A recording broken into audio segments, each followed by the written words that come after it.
des messieurs et une dame. Donc, vous avez fait tout pour arriver avec une seule dame. Bonjour, messieurs. Bonjour. Bonjour. Comment vous allez? Nous allons bien. J'espère que vous allez bien aussi. Hein. Tout ça, là, c'est pas pour gâter le nom de madame là que vous avez fait ça. Au contraire, on va lui laisser peut-être la parole. Hein. Elle suffit à faire rayonner le plateau. C'est à cause de ça que Raïssa a fait son là. Hein. Et puis, c'était le son de Ralicia à gâter mon nom. Un style amapiano qui fait bouger. Donc, ici au Togo, on fait tout. Il y a tout. Il y a tout. En fait, il y a tout.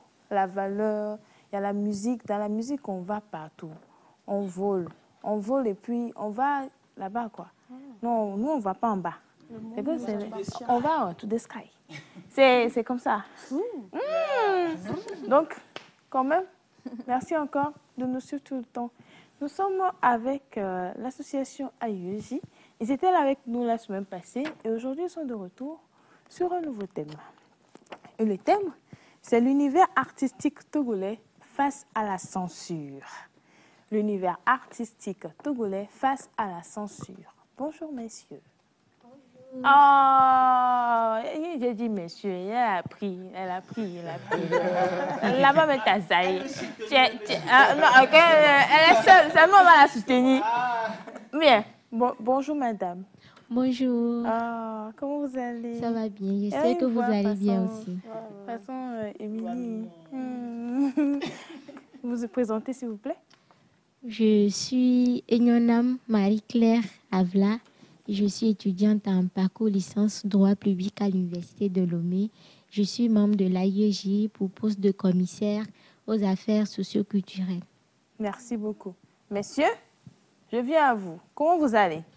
On va très bien. Vous avez fait tout pour être en majorité. Hein? On dit quoi? Comment vous allez? On va très bien. L'ami de M. Wanda. Oui, cheveux d'eux. Alors, vous présentez, s'il vous plaît? Ok, je suis Néglokwe à Djevi Obed. Je suis juriste de formation et je suis aussi à l'AIEJ Togo. Je suis responsable à la commission OADA, le droit des affaires. Merci. Monsieur? Ulrich Messangafan, je suis vice-président de l'AIEJ Togo. Vice-président. Moi, pas secrétaire quelque part, trésorier qui est là. Trésorier adjoint. Secrétaire général. Non, je cherche trésorier. Peut-être ma chance sera par ici. Ok, moi je suis Augustin Kwadjovi Gozo. Je suis étudiant en master recherche, justice et droit du procès à l'université de Kara. Et je suis le responsable de la commission droit international humanitaire et droits de l'homme de l'AIEJ Togo. Droit international humanitaire, droits de l'homme de l'AIEJ Togo. Et bonne arrivée. Merci. Nous sommes aujourd'hui sur le sol togolais et il y a beaucoup d'artistes aujourd'hui qui nous entourent. Il y a des diversités, de musique qui nous entourent aujourd'hui. Et on parle aujourd'hui de l'univers artistique togolais. Premièrement, comment il se présente? Très bien. Je vais peut-être me permettre de répondre à cette question. Hey, monsieur le vice.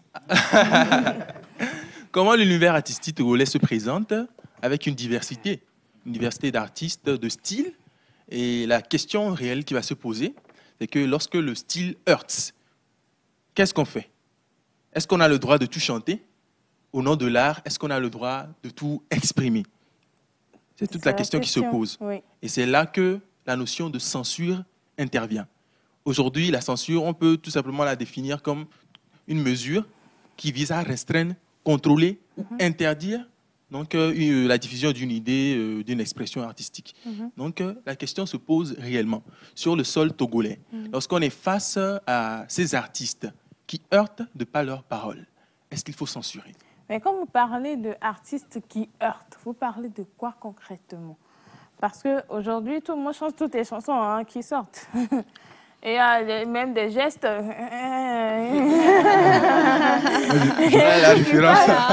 Donc, quand vous parlez de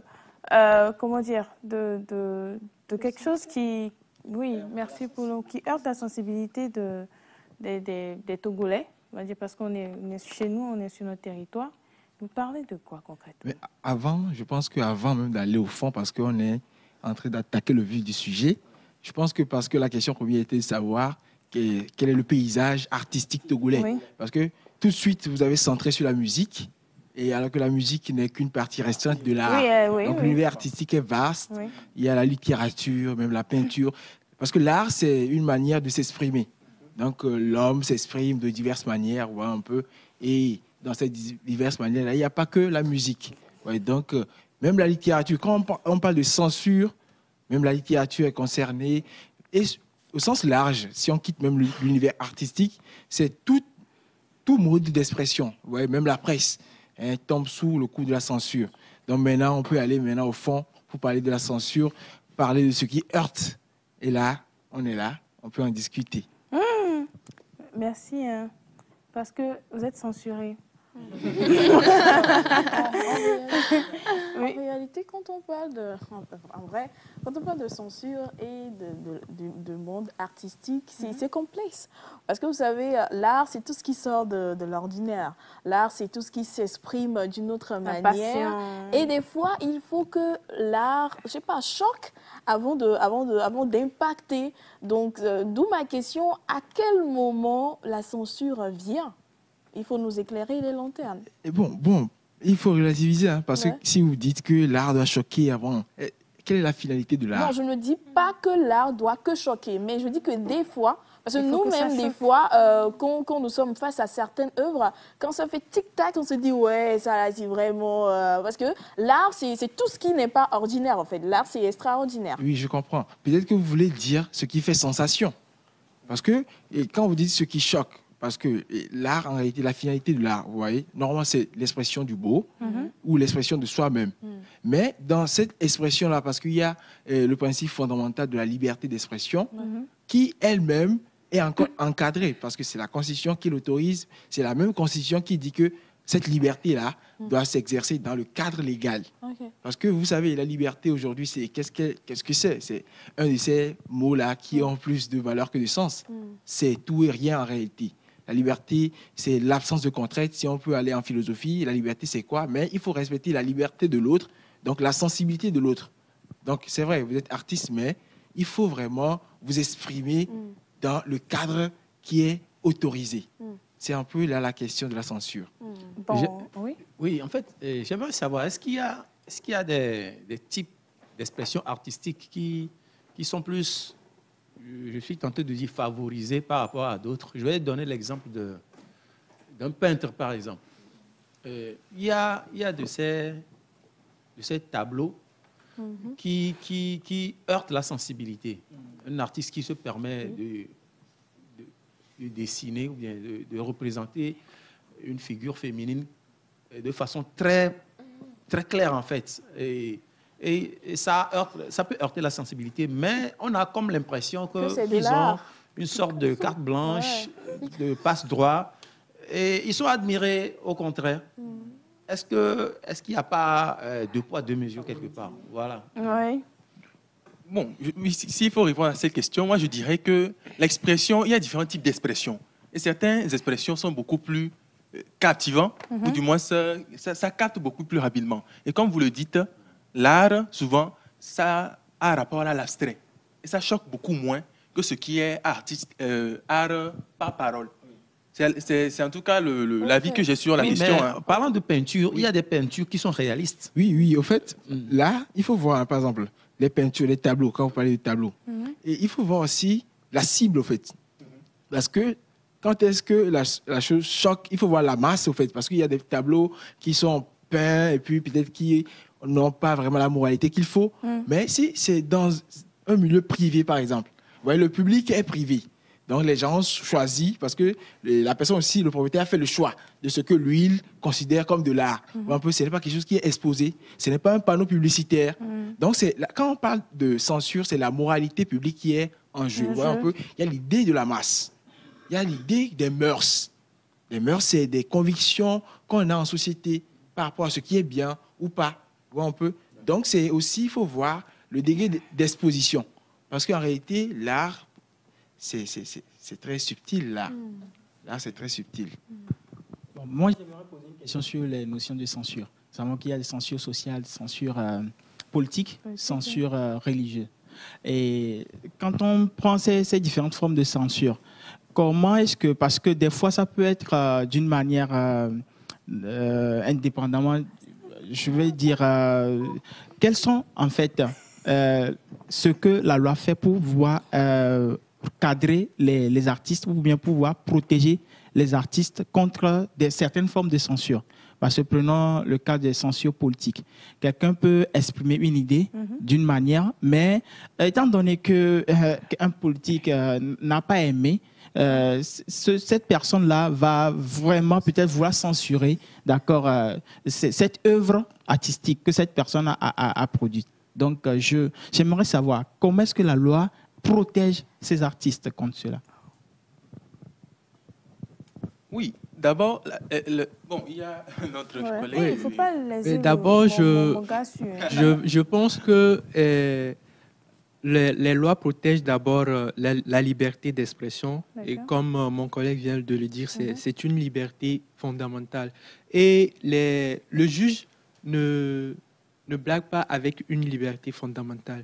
Lorsqu'une liberté fondamentale est mise en jeu, le juge fait tout pour protéger cette personne. Mais vous avez parlé de différentes sortes de censure. Vous avez évoqué censure religieuse, sociale. Mais je dirais que, en fait, la censure religieuse, ça n'existe pas. En fait, on peut reprocher à quelqu'un, il peut avoir des reproches, mais la censure, ce n'est pas la religion qui le pose, ni la société. L'autorité peut imposer une censure à une œuvre ou à un artiste, mais ce n'est pas la religion, une religion ou la société qui censure cette personne. Donc, c'est ce que moi, j'ai ajouté. Oui, pour nuancer, ce qu'il dit, c'est que en réalité, quand on parle de censure, dans le cadre dans lequel nous sommes, c'est une décision de l'autorité en réalité. Donc ça a souvent des allures politiques. Parce que la censure, ce n'est pas seulement dans l'artistique, c'est ce qui dérange en réalité. Donc ce qui dérange, ça peut déranger le pouvoir en place. Vous voyez, par exemple, si on sort du Togo, on va dans la France, parce qu'on a une culture assez nourrie par rapport à la France. Vous voyez, les rois, à l'époque, c'est que ce n'est pas tous les artistes qui étaient approuvés. Oui. Ceux qui étaient vraiment des gens qui s'exprimaient vraiment et disaient les choses telles qu'elles sont, qui étaient un peu en contrariété avec le pouvoir en place, ces personnes-là sont censurées. Vous voyez un peu. Donc la censure, c'est vrai que ce n'est pas. Mais la censure peut être religieuse. Vous voyez un peu, si vous êtes dans un ordre religieux, avant, il y avait une confusion entre l'État et la religion. Donc à l'époque, la censure est religieuse. Vous voyez un peu. Donc la censure aussi est sociale. Mais, fondamentalement, quand on parle de censure, c'est vraiment une question de pouvoir régalien. D'accord. Et on parle de censure, on parle du côté artistique togolais, et on a compris que quand on parle d'artistique, on parle de toutes choses. On parle de littérature, on parle de peinture, on parle de musique, on parle de danse, on parle de théâtre. Il y a tout ce qui va dans le côté artistique, et on parle aussi d'innovation. Mais quand on parle d'un côté artistique qui va vers l'avant, on parle d'innovation parce qu'on est appelé à innover à chaque fois. Mais non, on a eu les 2 dernières années, on a eu ce fléau ou bien ce cas plutôt, où il y a un artiste togolais qui a sorti certaines chansons et il a été censuré. Je vais éviter de donner le nom. Oui. Et en fait, par la suite, on a vu qu'aujourd'hui, ça continue, quoi. Ou bien, oui, c'est vrai que ça réduit un peu, mais c'est quoi le bien fondé de la censure, vraiment, de ce côté? Si on prend ce cas particulier, qu'est-ce qui a changé, en fait, dans sa façon de faire? Moi, je trouve que même si dans la pratique, ça ne se fait pas voir réellement au Togo, et dans la théorie, le code pénal, il y a des articles à partir de 392 jusqu'à 384 qui disposent ou qui censurent tout acte ou bien tous les, comment dirais-je, les outrages aux bonnes mœurs. Voilà. Tant que ça met une attente à l'ordre public, vous êtes censuré. Mais nous voyons que nous sommes au Togo et la pratique n'est pas encore aussi poussée. Mais il y a des dispositions et il y a des comités qui sont mis en place pour ce contrôle-là. Et je pense qu'avec l'effort, ça va y arriver. Bah oui, affaire de comité. Ça veut dire qu'il y a des gens qui sont mis en place pour pouvoir rediriger nos artistes sur tous les plans pour qu'ils soient conformes. Parce qu'aujourd'hui, franchement, il y a les enfants qui sont exposés à tout type de choses. Et je crois que c'est à cause de ça qu'ils ont tapé le poing sur la table sur certaines oui, à un moment donné, concernant certains clips et tout ça. Maintenant, comment est-ce que ce groupe de personnes qui ont été formées pour suivre ces acteurs-là fonctionne? Si on peut poser la question comme ça. Bon, en réalité, ces groupes de personnes, c'est un comité qui a été mis en place. Et ce comité-là, en réalité, c'est pour faire quoi? C'est pour valider ou non certaines œuvres d'art par rapport à l'écosystème actuel. D'accord.